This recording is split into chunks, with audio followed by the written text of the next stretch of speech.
Buenas a todos. Voy a hablar sobre las funciones mentales superiores.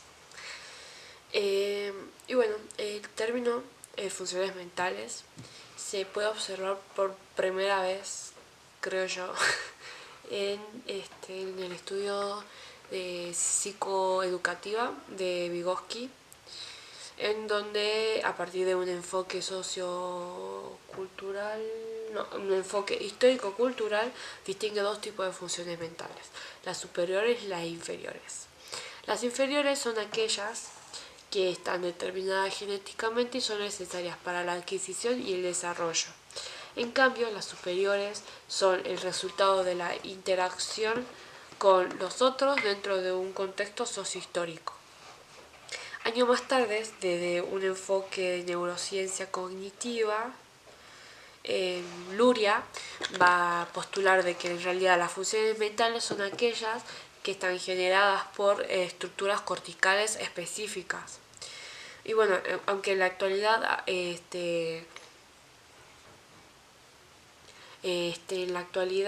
las funciones mentales son la atención, la memoria, el aprendizaje, el conocimiento, ¿no?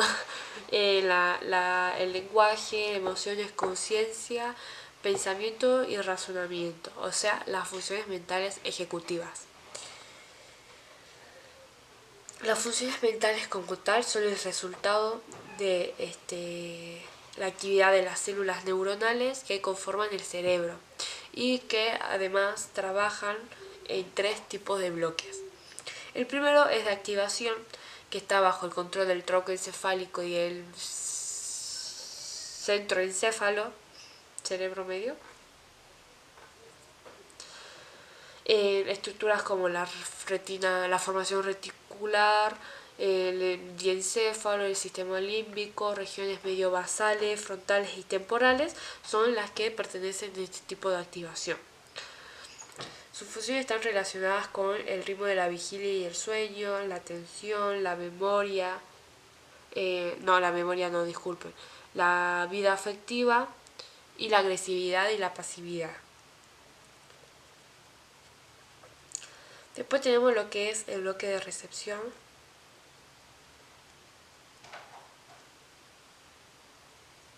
que es de recepción, almacenamiento y codificación y compresión de la información. Está bajo el control de los lóbulos parieto-temporo-occipital. Y bueno, su estructura es la parte posterior del cerebro y estos tres lóbulos que mencioné.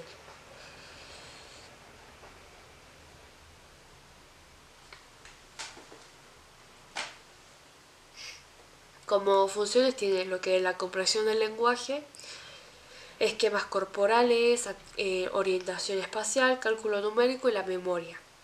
Y por último el tercer bloque es de planeación, ejecución y evaluación de la acción, que está bajo el control del lóbulo frontal.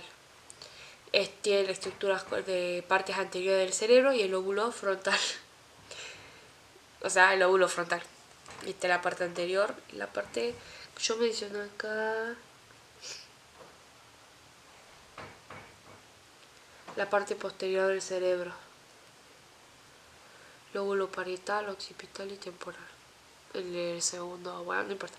Tiene las funciones ejecutivas, ¿no? ya que es el lóbulo frontal. La expresión del lenguaje, pensamiento correcto, la conducta voluntaria, praxias, aprendizaje, creatividad y conciencia. Entonces, las funciones mentales, bueno, en realidad me gustaría hablar un poco del concepto de Barubé sobre las funciones mentales, y a decir que son el conjunto de capacidades que permiten a la especie humana modificar el ambiente y las circunstancias.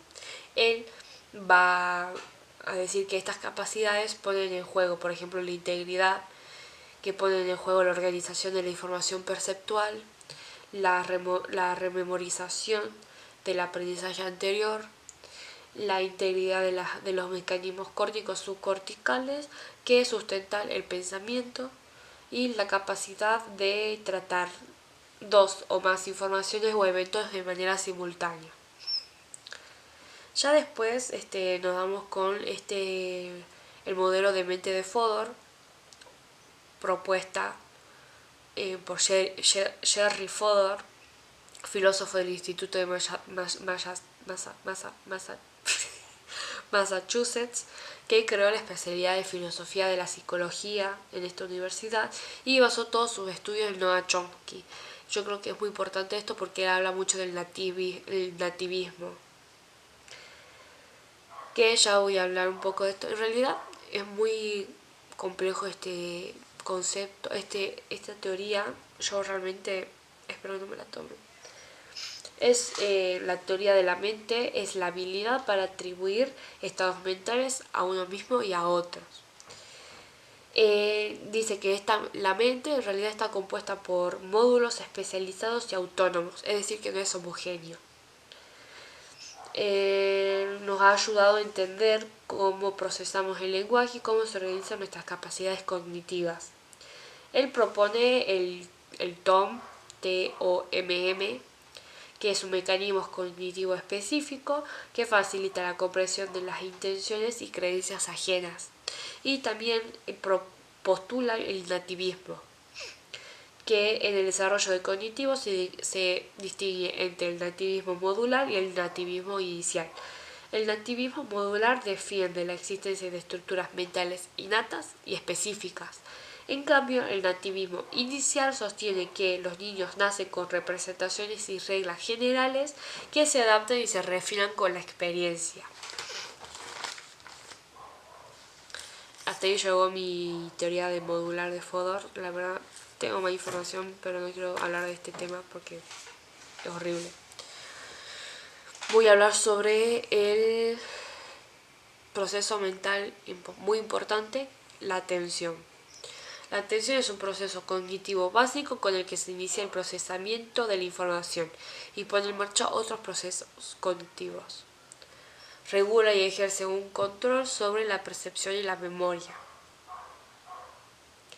Es la focalización interna hacia lo que sucede, por ejemplo, en nuestro cuerpo, o externa, lo que sucede a nuestro alrededor, a través de los órganos de los sentidos, los ojos, la nariz, la boca, que puede dirigirse hacia uno o varios estímulos. Con estímulo en este apartado nos referimos a aquello que sucede a nuestro alrededor, en el mundo exterior. Tiene una función elemental, o sea, es una función elemental porque es un proceso básico y necesario, y que de esta función dependen otras funciones mentales como el aprendizaje y la memoria, que ya vamos a hablar de estos dos tipos de procesos. Es un proceso multisensorial porque depende de la vía de captación de los estímulos, por ejemplo, si es visual, si es olfatoria, auditiva, bueno, etc. El proceso atencional cuenta con 3 etapas. Primero, la captación de la atención, es decir, que puede ser activa, con el esfuerzo de quien atiende, o sea, yo ahora haciendo el esfuerzo, o pasiva, sin esfuerzo de quien atiende. Esto tiene que ver un poco con lo voluntario y lo involuntario, que ya vamos a ver un poco más adelante. Después tenemos la segunda fase, que es el mantenimiento, es decir, que se produce a los pocos segundos, entre 4 y 5 del inicio. Es importante que el individuo prolongue el periodo de atención lo necesario para procesar la información sobre lo que está siendo focalizado. Tiene una duración variable en realidad esto. Y bueno, la última fase, que es el cese, la finalización de la atención. Y pasamos con lo que son las estructuras que participan en la atención. Son varias. Primero que nada, y lo más importante, son los sistemas sensoriales específicos. Con esto nos referimos a los nervios ópticos, las vías visuales, las vías auditivas, bueno. Después tenemos las áreas terciarias. el parieto temporo-occipital, el prefrontal y el otro que no me acuerdo cuál es. El SARA, en específico el aerosal, que su función es mantenernos despiertos a nuestro cerebro y a nuestro sistema nervioso. Que ya voy a hacer otro video hablando sobre este tema porque realmente no sé nada de este tema. El núcleo caudado y las áreas prefrontales, que están muy relacionados con la working memory y las emociones. El núcleo caudado actúa como un filtro atencional y el núcleo caudado y junto a las áreas prefrontales forman circuitos frontoestriales que permiten que la atención sea sostenida, selectiva y controlada. Y por último, no es por último, después tenemos lo que es el núcleo pulvinar del tálamo. El tálamo sería como por acá y de acá están los gesticulados. Actúa como un filtro atencional, ayuda a seleccionar qué estímulos del campo visual entran. Y junto a la corteza parietal posterior, área intraparietal y la corteza prefrontal regulan la atención, la focalización espacial.